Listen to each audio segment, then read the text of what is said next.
I was hired to secure the Obsidian Spire against an uprising, never suspecting that the structural weakness I discovered in the foundation wasn't a design flaw.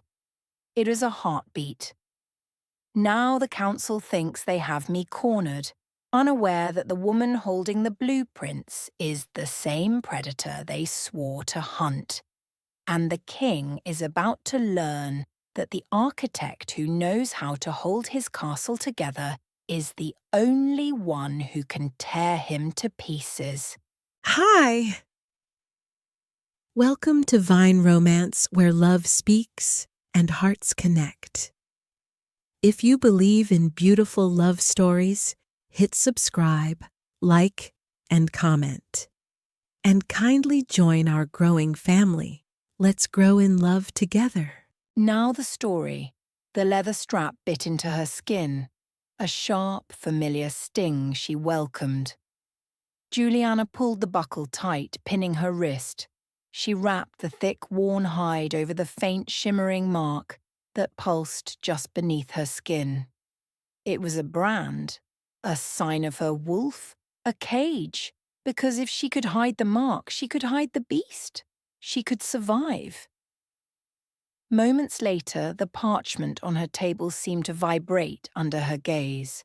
It was a royal scroll. It felt heavy, like a grave stone, even though it was only paper and ink. The seal of the Obsidian Spire was burned into the wax. It was a black wolf head, teeth bared, eyes cold. Why would the Alpha King want a human builder? Her breath hitched. She had spent a decade moving through the shadows of small villages, building houses for people who didn't care about lineage, nor power, nor pack. She stood up, her knees trembling, and walked to the window. The world outside was wild. Tall trees bent in the wind like praying hands. She needed the gold, because the winter was coming and the cold was harsh to a wolf without a pack. She would go.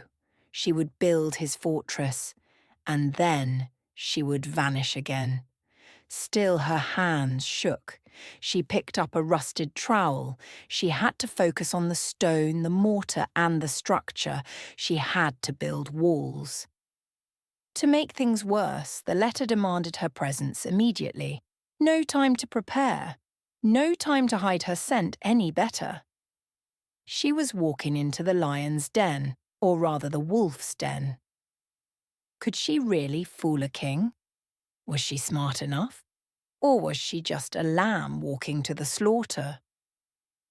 She didn't know what scared her more, the king discovering her secret, or the king realizing she was the only one who truly understood the language of his castle. Before she could move, the wind howled outside. It sounded like a warning. She touched her bandaged wrist, feeling the pulse of her own wolf, dormant, hungry, and waiting. She pushed it down. She was Julianna, just a human builder. She ignored the way her skin itched for the open air. She packed her tools, the leather bag heavy against her hip. This was the beginning of her end, or the start of a truth she had spent 10 years trying to outrun. As the sun dipped low, painting the sky in bruised purples and blood reds, she left the village behind. The path to the Obsidian Spire was narrow, steep, and treacherous. Every step felt like a gamble with fate. The air here was different. It tasted of ozone, pine, and the primal heat of predator territory. She felt small. She felt exposed. With every step he took, the king's shadow seemed to stretch across the path. She had run from the pack. She had run from the mate bond. She had run from the life that would strip her of her choices. Yet here she was, heading straight into the heart of the storm. Because of that, her heart beat like a trapped bird against her ribs. She paused to catch her breath. The silence of the mountain was absolute. Maybe it was fate, or maybe it was just a cruel joke played by the moon. As she climbed, the fortress came into view. It was massive, it was terrifying, it was beautiful. Black stone cut into the jagged peak of the mountain, looking as if the earth itself had pushed it up to touch the stars. It wasn't built by humans. No, this was a place for shifting, for howling, for hunting. Still she pressed on. The cold bit into her cheeks, but she didn't shiver. She couldn't afford to be weak. She watched the way the wind moved through the canyons. It was a rhythm, a song. She could hear the architecture, the way the stones were laid to funnel sound, the way the walls were angled to deflect force. It was a masterpiece of defense, and she was the only one who could fix the cracks. In the span of a breath, she reached the gate. It was not a door, but a massive slab of iron hardwood, carved with the history of the Thorn bloodline. She reached out. Her fingers traced the rough surface. Beneath the wood, she felt the hum of power. A growl rose in her throat, low, barely audible, and she stifled it instantly. Her wolf wanted to answer the castle's call. She forced a cough, clearing her lungs. "I am here," she whispered to the stone. The gate didn't open. Instead, a figure stepped from the shadows. He was large, a mountain of a man with eyes that burned like liquid gold. He didn't speak. He just looked at her, his head tilted to the side, smelling the air. She froze. The scent of storm and cedar hit her. It was him, the Alpha King.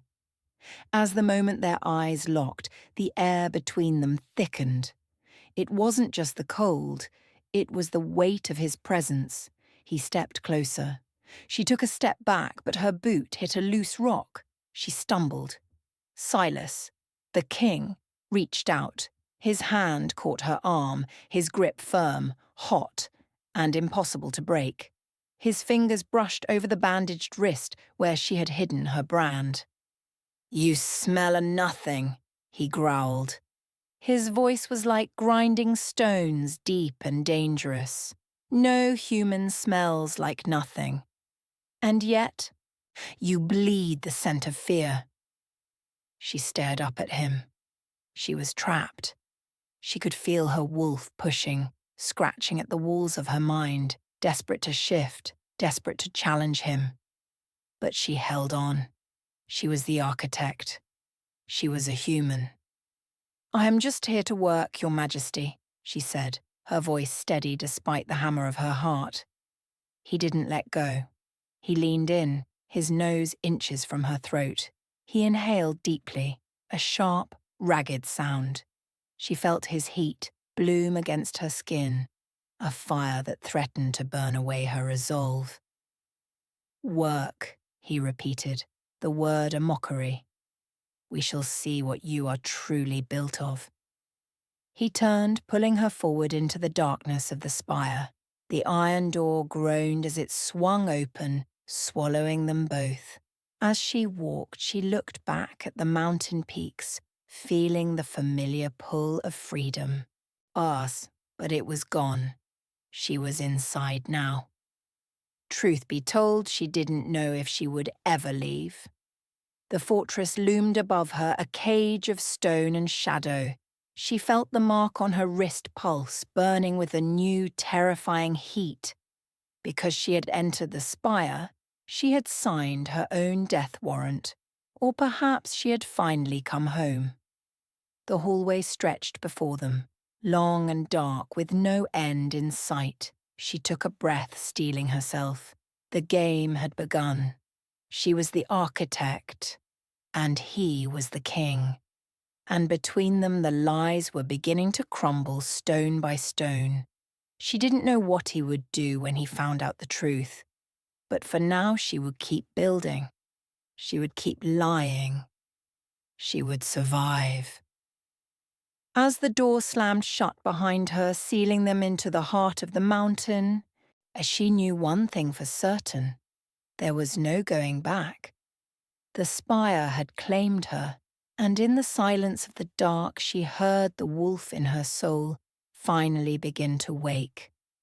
She was ready. Or at least she hoped she was. The iron door slammed shut, the sound echoing like a gunshot through the cavernous hall of the Obsidian Spire. It left Julianna in a suffocating embrace of stone and shadow. She stood alone in the pit of whispers. It was a cold, damp cell carved into the heart of the mountain. In that moment, she felt the wolf inside her clawing at her ribs, begging for release. She fought it. Because she needed to keep the wolf buried deep, she focused on her breath. She wasn't a wolf. She was a builder. She was human. Moments later, the floor beneath her feet shuddered. A hidden weight moved. Silas was testing the room, playing with the geometry of the cell to see if she would panic and shift. The stone was cold, the air was stale, the shadows were deep. She didn't scream or beg. Instead, she knelt and pressed her ear to the floor. She heard a low, rhythmic groan. Not a person. A building. Because the castle's integrity was her obsession, she knew the sound immediately. The Obsidian Spire was shifting. She saw the defect, a hairline fracture running through the keystone of the arch. It was a death sentence for anyone standing in the main hall. The spire was dying and the king didn't even know it. Truth be told, she couldn't just watch it crumble. As if pulled by a string, her hands moved. She knelt in the dust, her fingers tracing the seam of the stone.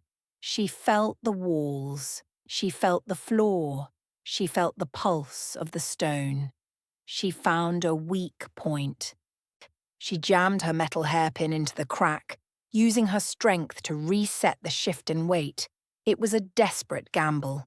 If she moved, she would be seen. But the castle held. The groans stopped.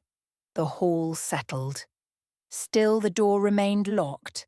She waited in the dark, her heart a frantic drum against her chest. Because she was a builder, she saw the world in lines and stress, and she realized then that this castle was more than just stone. It was a living thing, and it was screaming for her to save it. Before she could move, the lock turned. The door swung wide. Silas stood there, his frame filling the gap. He smelled of rain and iron. His golden eyes locked onto her, tracking every movement. Because his eyes caught her every move, she felt exposed. He looked at the wall, then at her fingers, then at the hairpin she still clutched. The tension broke, but not in the way she expected. He didn't growl. He stepped inside, his presence making the room feel suddenly smaller, hotter. "You saved the foundation," he whispered, his voice a low rumble. "Why?" She looked up at him. He was the hunter. He was the king. He was the trap. "I am an architect, Majesty," she said, her voice shaking. "I don't let beautiful things fall." He tilted his head. As the silence stretched, she felt her resolve fraying at the edges. She should run. She should leave this mountain. But then, he stepped closer. His hand reached out, hovering just an inch from her cheek, radiating a heat that promised both fire and safety. "The rebellion is coming," he said. "The castle is the only thing that can protect us. If you leave me to the fire." Without warning, her choice was made. Because he was the king, she had to stay. She wasn't just a builder anymore, she was a protector. She stayed still, letting his warmth envelop her. She chose the spire, she chose the danger. And as he pulled back, a ghost of a smile on his lips, she knew she had signed her life away. She was the architect. She was his secret. And she was ready for the war to come. She stepped past him, the cool air of the hall kissing her skin, her heart finally beating in time with the stone. The hunt had started. By the time the morning sun touched the jagged peaks of the Obsidian Spire, the fortress felt less like a building and more like a sleeping beast. Julianna walked through the main hall, her boots clicking against the polished black stone. Every surface was carved with history. Not words, but claw marks and shifting patterns. Because she was an architect, she saw the logic in the design. It was a labyrinth built to force movement and to encourage the shift. She ran her fingers over the cold rock. Still, the weight of the stone felt heavy, like a warning she couldn't quite decipher. Soon after, she reached the inner courtyard. It was open to the sky, a vast space designed for wolves to leap and hunt. The air tasted of pine needles and musk. Her skin prickled. In that moment, the wolf beneath her skin surged, pushing against her rib cage. She gasped, grabbing a stone pillar for support. The castle was pulling the beast out of her. Because she had to survive, she refused to shift here. Not yet. She closed her eyes and forced the wolf down into the dark, hidden deep where it belonged. Before she could move, a low, guttural growl echoed from the shadows. 3 men emerged. They were large, broad-shouldered, and their eyes held the wild, predatory gleam of alphas who had forgotten their humanity. The Elder Council. They looked at her with pure, unadulterated hatred. To them, she was a human girl in a sacred place, a stain on the stone. Truth be told, their eyes promised pain. "The king has lost his mind," the leader snarled. He circled her like a shark in the water. "He brings a human to build his defenses. We do not need blueprints, we need teeth." Because she knew they were watching for any sign of weakness, she stood tall. She did not shrink. She did not tremble. She looked the lead wolf in the eye. "A fortress without a plan is just a pile of rocks," she said, her voice steady. "I am here to ensure this pile of rocks can stand against a war." The leader stepped closer, his scent sharp, like copper and rot. He reached out to grab her, but before he could touch her, a shadow fell across them. Silas appeared at the edge of the courtyard. He didn't say a word. He didn't have to. The air grew heavy, thick with the weight of his authority. The council members stiffened, bowing their heads. Because Silas arrived, the tension broke, but he didn't look at them. He looked only at her. "Leave us," Silas commanded. His voice was a whip crack in the silence. The council scattered, vanishing into the dark corridors. As the tension shifted, Silas walked to her side. He stood so close she could feel the heat radiating from his skin. It was a furnace. It was a threat. It was a promise. He reached out, his hand trailing down the line of her arm, his thumb brushing the bandage on her wrist. "They smell your fear," he whispered. "You must learn to mask it better." "I am trying," she replied, her heart hammering. "Do not try," he said, his eyes darkening to molten gold.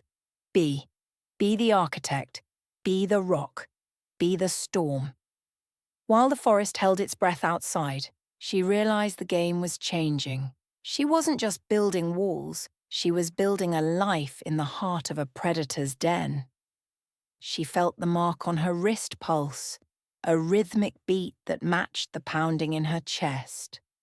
Because she was now tied to his fate, she looked up at him, caught in the gravity of his gaze. She was an architect of lies.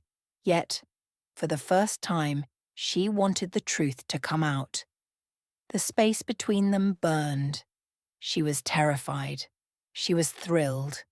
And as he turned to lead her deeper into the maze of the spire, she took the first step, knowing that there was no way out, only a way forward.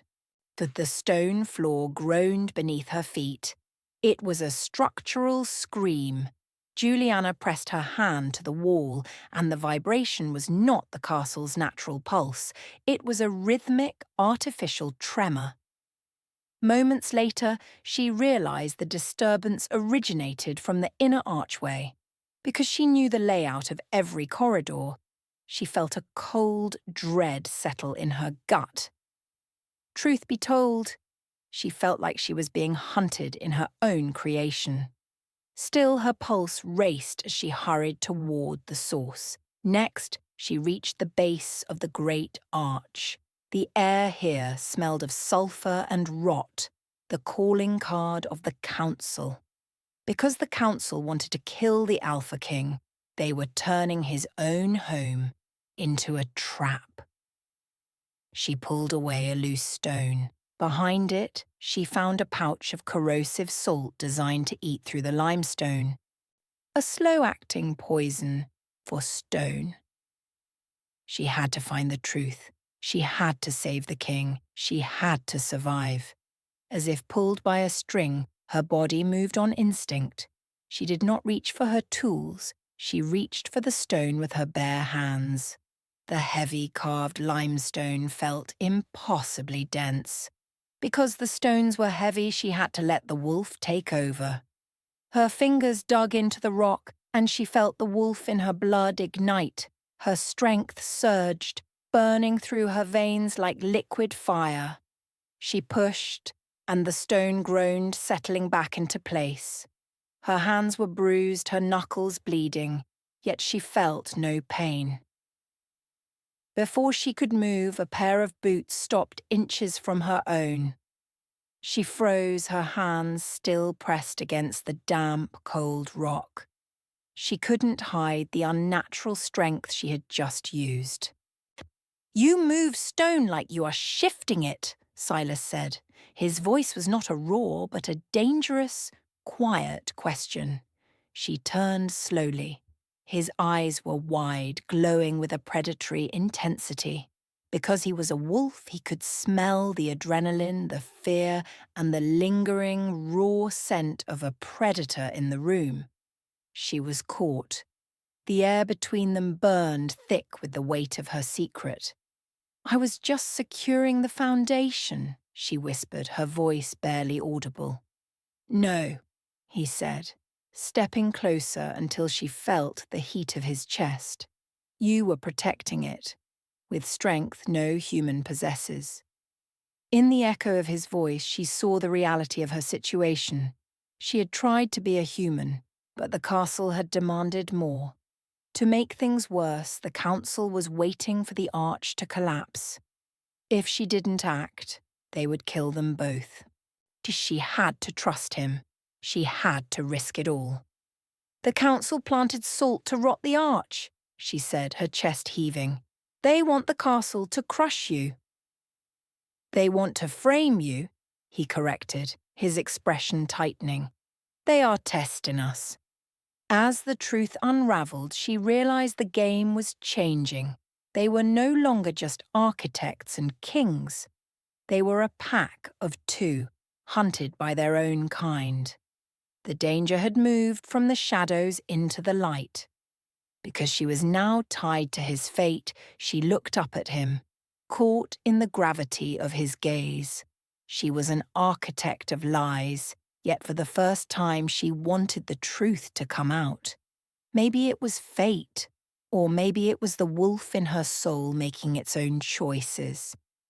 She stepped toward him, leaving the safety of the wall behind. She was ready for whatever came next. Even so, the path forward was soaked in blood. The war had arrived. As the moon rose, casting long, sharp shadows across the floor, she knew the fight was only just beginning. They were exposed. They were ready. They were together. Moments later, the silence in the war room was deafening. Maps made of animal hide and charcoal stretched across the heavy oak table. Silas leaned over them, his broad shoulders blocking the candlelight. Julianna stood beside him, her hands still raw and bleeding from the stone. Because they were now a unit, she didn't pull away when his arm brushed hers. Truth be told, the heat of him was the only thing keeping the chill of the spire at bay. She knew the layout of the fortress better than anyone. She saw the weak points like open wounds. She knew exactly how to dismantle the very traps that were meant to destroy them. Still, the scope of the sabotage was worse than she imagined. She traced the tunnels on the map, every archway, every support beam, every hidden passage. The council had marked them for destruction. Because she had built these defences, she knew exactly how to turn them into a lethal trap. She looked at Silas. His eyes were gold, fierce, and steady. He wasn't just a king anymore. He was a wolf standing at the edge of his own extinction. "If we fix the north wing," she whispered, "they will simply move to the east. We cannot play defense forever." He nodded, his jaw tight. "We need to strike back." Soon after, a messenger rushed in, his face pale. The council had called for an emergency gathering in the Great Hall. It was a trap. A summons to strip Silas of his throne before the sun set. Because they knew the king was vulnerable, the council was bold. She looked at Silas, his hand clamped onto hers, his grip tight, possessive and terrifyingly warm. "They want a fight," he growled. "They want a war," she corrected, her voice steady. "Let them have it." That night, the atmosphere in the castle shifted. The shadows seemed to lengthen, twisting like live things against the walls. Julianna gathered her tools, not to build but to arm the spire. As if fate demanded it, she felt the wolf inside her rise. It wasn't the terrified beast she had been hiding for 10 years. It was a warrior. She took a deep breath, letting the instinct guide her hands. She reinforced the gates not with iron, but with the very pressure of the stone itself, locking the castle down. To make things worse, the council sent word. If she did not surrender, they would bring the structure down on her head. She laughed, a cold, sharp sound. She was the architect. She was the one who knew the spire's heart. She knew its pulse. She knew its weaknesses. Even so, the risk was absolute. If she failed, the castle would become her grave. Silas watched her, his gaze intense, hungry, and deeply protective. He saw the wolf in her eyes. He saw the architect. He saw his mate. He stepped into her space, his scent, cedar, rain, and power, wrapping around her like a shroud. "Stay close," he breathed, his voice a low, vibrating purr against her ear. "I am the foundation," she replied. The moment their eyes locked, the world seemed to narrow until there was only him. There was only the danger. There was only the hunt. Because she had committed to this path, she felt the last of her fear burn away. She wasn't running anymore. She was standing her ground. As the wind howled outside, sounding like 1,000 wolves at the gate, she knew they had passed the point of no return. The spire was a trap, but they were the ones holding the trigger. She reached out, her fingers tracing the line of his jaw. She was ready. The war was at the door, and for the first time, she wasn't afraid to let the wolf out. She grabbed his tunic, pulling him down, and the kiss that followed was a promise of steel and fire. Whatever happened next, they would face it as one. The game was over. The battle had begun. Without warning, the ceiling shuddered. A deafening crack ripped through the great hall, and the world tilted sideways. Moments later, the heavy chandeliers, the ones she had painstakingly reinforced, swung wildly, all their iron chains snapping like thread. Dust, thick and choking, filled the air, tasting of pulverized stone and ancient death. Because the council knew the spire's weak points better than she had imagined, they hadn't just attacked the gates, they had targeted the very spine of the castle. Truth be told, she felt the structural collapse in her own bones. Every groaning beam, every cracking arch resonated within her like a broken rib. Still, she scrambled to her feet, her hands clawing for a grip on the slick, trembling floor. Before she could move to the next corridor, the archway she had just repaired exploded inward. Debris, jagged, heavy, and unforgiving, rained down, burying the hallway in a tomb of rubble. She dived aside, barely avoiding the brunt of the strike. To make things worse, she heard a roar from the courtyard. Silas's roar. Gee, it was a sound of agony, of betrayal, of a wolf being cornered. Because she had spent weeks mapping every inch of these halls, she knew that roar meant he had been caught in the courtyard's collapse. She surged forward, her boots slipping on the blood-slicked stone. She didn't care about the risk. She only cared about the man who held her soul. As the sky darkened with the smoke of the burning wings, she reached the edge of the courtyard. The sight stopped her heart. The floor had given way, leaving a yawning pit of jagged rock and exposed foundation. And there, trapped beneath a collapsed slab of the fortress, lay Silas. He was in his wolf form, but he wasn't shifting back. He was pinned, his fur matted with dark, glistening crimson. Because the stone was heavy and infused with anti-shift assault, he couldn't change. He couldn't heal. He couldn't move. She screamed, her voice lost in the howling wind, and scrambled down the slope of broken masonry. Her fingers tore at the edges of the slab, the rough stone biting into her flesh. She needed her wolf. She needed that surge of liquid fire. But when she pushed for it, nothing happened. The wolf was silent, cowering deep within her, terrified by the carnage. Because the wolf was trapped by her own fear, she was left with only her human hands, frail, bleeding, and useless.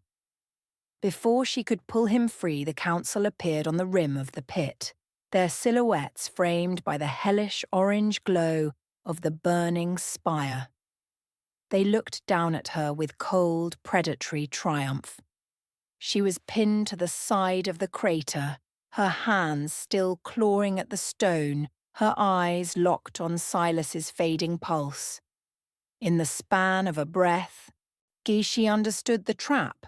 It was never about killing them. It was about breaking them. As if pulled by a string, her strength gave out. Her legs collapsed beneath her. She reached out, her hand hovering over Silas's blood-stained fur, but she couldn't reach him. The distance felt like an ocean. The silence that followed was heavy, pressing down on her lungs, squeezing the air from her chest. She was the architect of lies. She was the one who had promised to hold the foundation. And yet here she was, sitting in the ruins of the life she had started to build. She looked at her hands, bruised, broken, and empty. She had failed the castle. She had failed her wolf. She had failed him. As the smoke curled around her like a shroud, the cold finally settled into her marrow. The cage she had spent a decade building hadn't kept the danger out. It had only kept her from protecting the one thing that mattered. And in the dark, she knew the fight was lost. As the silence roared around her, the council's laughter grated like nails on stone. They stood above her, looking down into the pit, like gods. Julianna kept her hand pressed against Silas's chest. His heart was a weak, fluttering bird. He was dying. Because she felt the agonizingly slow rhythm of his heartbeat, She knew he was still fighting. Truth be told, she had been wrong all this time. The wolf wasn't a cage. The wolf was her strength. The wolf was her foundation. In the stillness that followed, she let the fear go. She didn't push the wolf down. She opened the door. It flooded her, a rush of gold and shadow, hot and wild. Her bones ached as they reshaped, but she didn't scream. She embraced it. She was the architect. She was the wolf. She was the queen. As if fate whispered to her, she looked up at the arch above the council. Because she was the one who had built that arch, she knew its secret heart. She knew that the salt they used to rot the stone had made the foundation brittle. It was a trap, but it was her trap. She didn't need a sword. She didn't need armor. She needed only one well-placed strike. Moments later, she stood up. She wasn't the broken girl anymore. Her eyes glowed with a predatory light. She shifted, a quick, painful blur of muscle and fur. She was a massive wolf, silver-tipped and dangerous. The council stopped laughing. They took a step back, their scent changing from arrogance to terror. Before the words left her lips, she leaped. She didn't aim for the council. She aimed for the keystone of the arch above them. Her jaws snapped shut on the soft, poisoned stone. She bit down, putting all her weight into the strike. The sound was like a thunderclap. The arch shattered. Because the salt was eating the stone, the whole structure groaned and gave way. A ton of rock and dust rained down on the council. They scrambled, but it was too late. The trap she had designed to herself now became their prison. With a single glance, she turned back to Silas. The rubble had cleared a path to him. She moved with a speed that was not human, nor wolf, but something entirely new. She reached him, nuzzling his neck, her tongue licking the blood from his fur. "Wake up," she whined, the sound of a low, vibrating growl in her throat. Soon after, his golden eyes fluttered open. He looked at her, not as a monster, but as his equal. He saw her wolf. He saw her power. Because she was a wolf, she didn't need to be afraid. She was the architect of his salvation.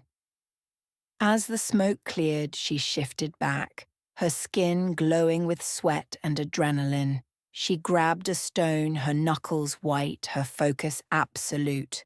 With every step he took, Silas rose to stand beside her. He was hurt, but he was alive. They stood together in the pit, the ruins of the spire rising above them. They were the final pieces of the puzzle. They were the last defense. And as the council crawled from the dust, she knew the fight was not over. But they weren't going to lose. Because she was the queen of this castle, she would reclaim her throne. She reached for Silas's hand, her fingers locking with his. The final push had begun. The council members rose from the dust, their faces twisted with hate. They were wounded. But they were still dangerous. They lunged at Silas, their fangs bared in a desperate final act of aggression. Silas moved like a bolt of lightning, his wolf body slamming into the first one with the force of a falling mountain. Julianna didn't hesitate.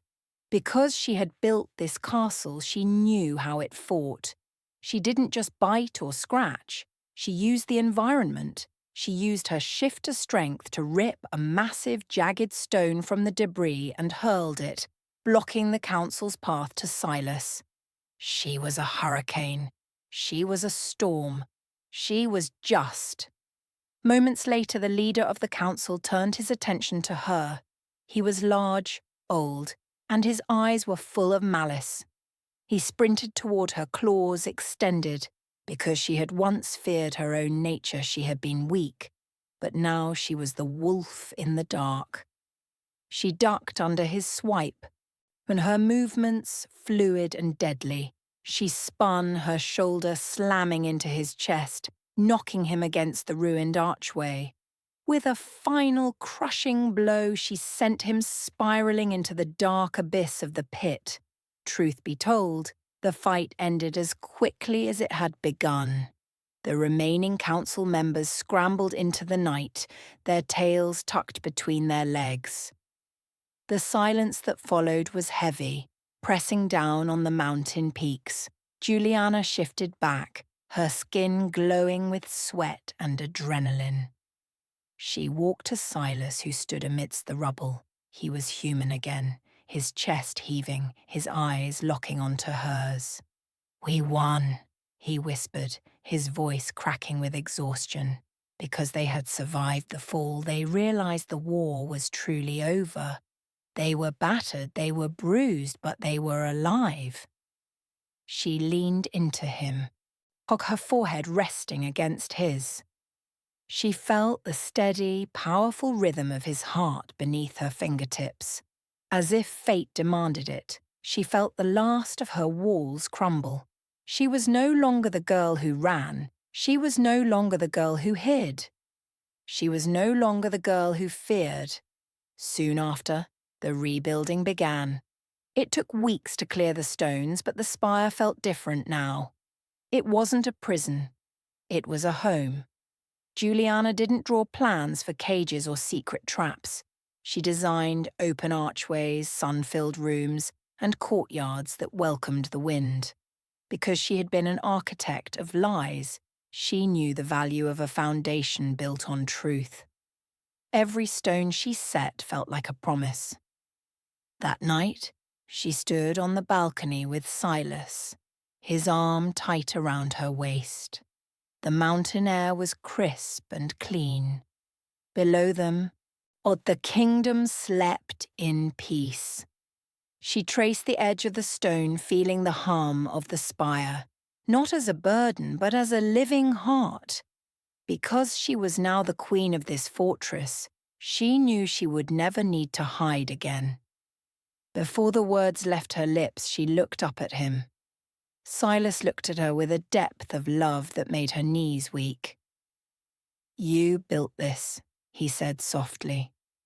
"We built it," she corrected. "Together." In that moment, she realized that the strongest walls were the ones we built with the people we loved. She reached out, her fingers locking with his. The castle was theirs. The future was theirs. The game of lies was finally over, and in its place, they had built something that could never be shaken. The wind carried their names, the stars watched over them, and in the quiet of the mountain, she finally, truly, came home. The architect had finished her masterpiece.